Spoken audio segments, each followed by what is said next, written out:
Keepers nervous, strikers, they'll deliver. Crowd roars erupted, you can feel the quake.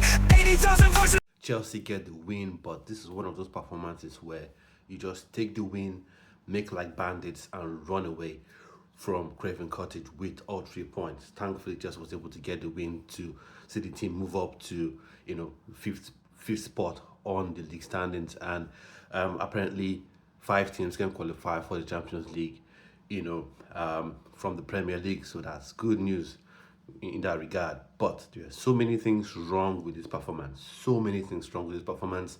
Enzo Maresca has a lot to answer for, in my opinion. Reece James has a lot to answer for as well. Cole Palmer still struggled in this game. Nicholas Jackson was non-existent in this game.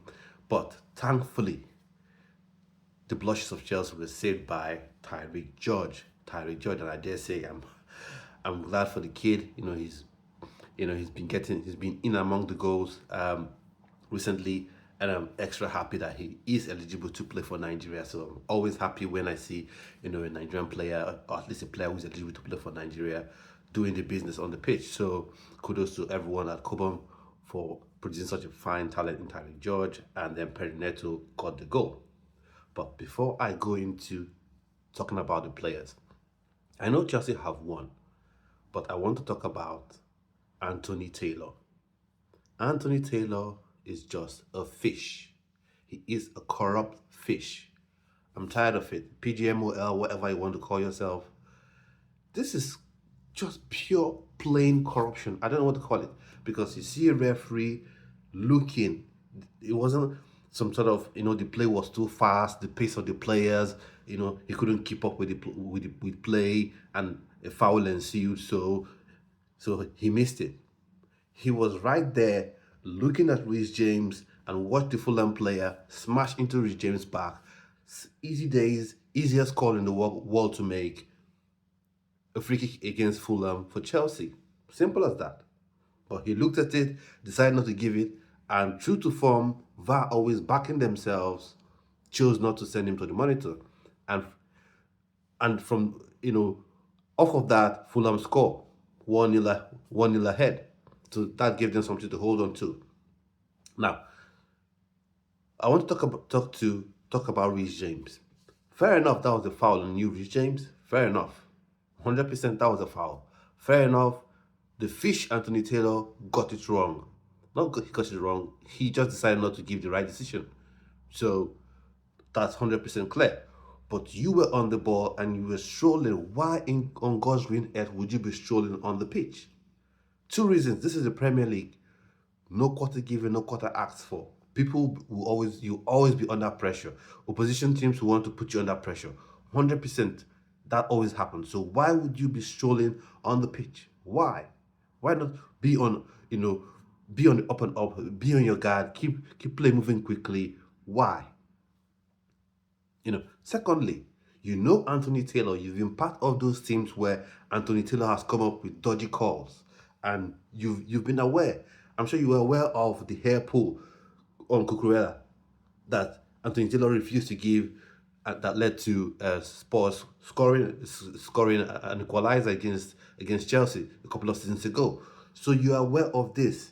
If the fans who watch from home, the fans who are Stamford Bridge who go to games to watch, can know this, you as a player, you should also know this as well. So I just don't get it. I just don't get it.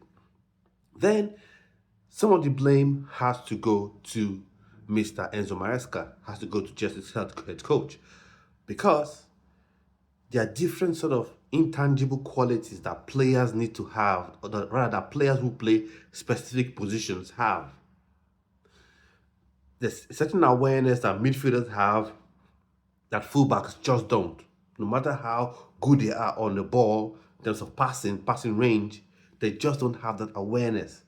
And you played Reece James. Enzo Maresca chose to play Reece James in that midfield, in the heart of the midfield alongside Caicedo, and he just didn't have that awareness in that midfield. And you as a coach, you say you're into details, you watch the game from start to finish, you watch 1,000 games of Chelsea, you know that Reece James is not a 6.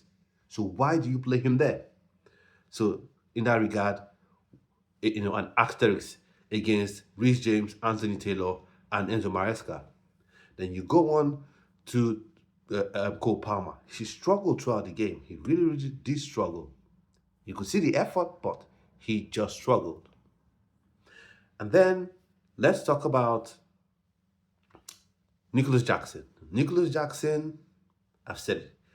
If Chelsea goes into next season not signing a number 9, not signing an actual striker, and someone comes up with this argument of we want to protect Nicholas Jackson, we want to make sure he develops, we don't want to stunt his growth, then I would know that Chelsea has been cursed.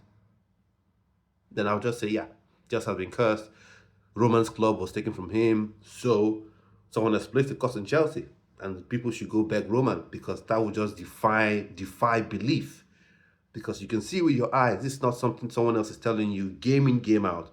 You see Nicholas Jackson, he shows no desire to, latch onto crosses coming into the box. His hold-up play is non-existent.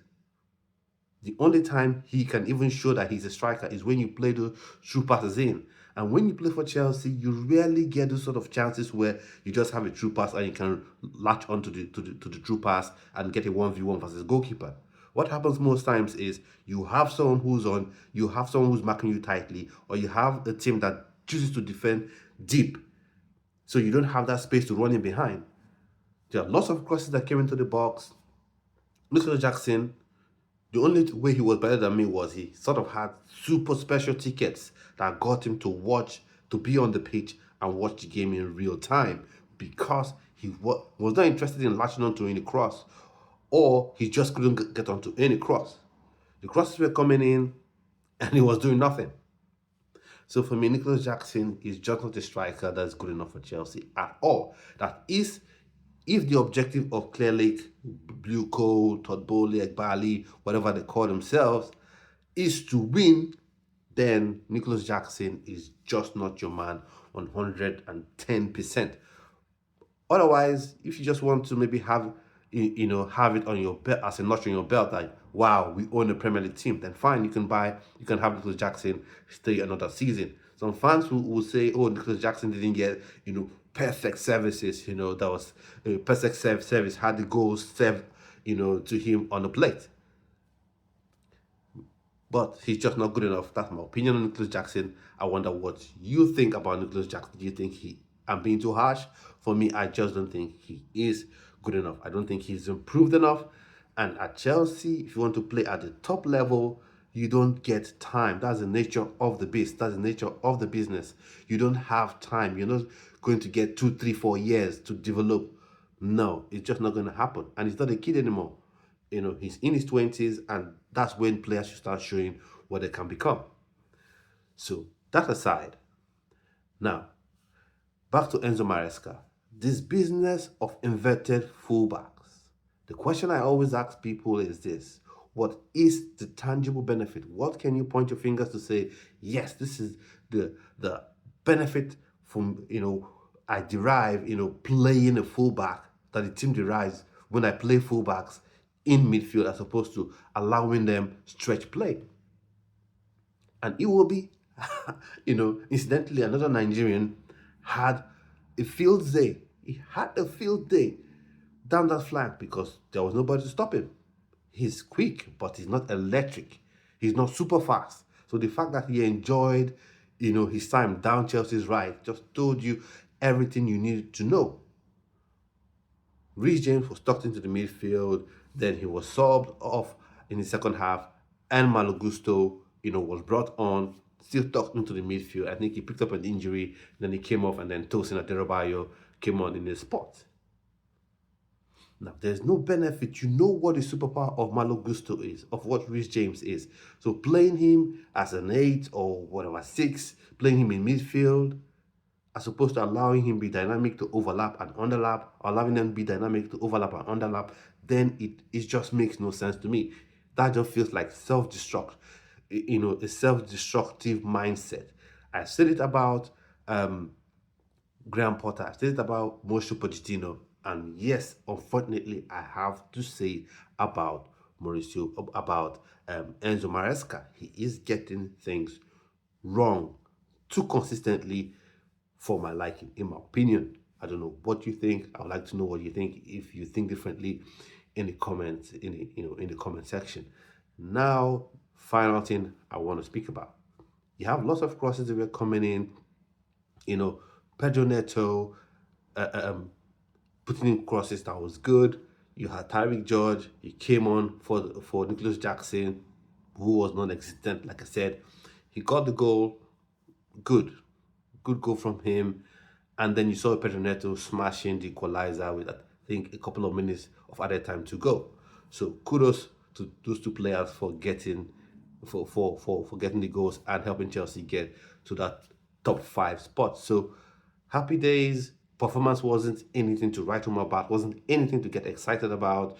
Like I said, it's one of those ones where you take the performance, make like bandits, and say, thank you for this. I've robbed you of this win, and go home. So that was my thoughts on the game. I want to know what your thoughts and opinions are. So if you're Chelsea fan, happy days back in the top 5. Let's see how that goes. If you're a Nigerian fan as well, I'm sure you're doubly happy, to see Tyrique George score, and maybe some of you who are not Chelsea fans will probably be happy to see Alex Iwobi score. I wasn't happy at all to see him score against Chelsea. So at this point, I've come to the end of this video, and hopefully I'll see you on yet another video. So stay well and stay blessed. Bye-bye.